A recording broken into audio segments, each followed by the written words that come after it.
Yoksa ayaklar uzak. Sıkıntı yok. Ayakkabı çarpmasın onu. Uzanın yukarı git.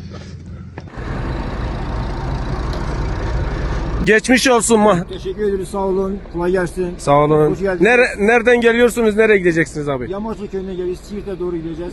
Cenazemiz var İstanbul'da. Allah rahmet eylesin abi. Mahsur kalmıştık. 3-4 saati mahsur kalmışız. Allah razı olsun. Siirt İl İdaremizden Allah razı olsun. Bizi kurtardılar. Çok Eyvallah. teşekkür ediyoruz. Çok geçmiş Allah olsun. razı olsun. Teşekkür Sağ ediyoruz. olun. Sağ olun.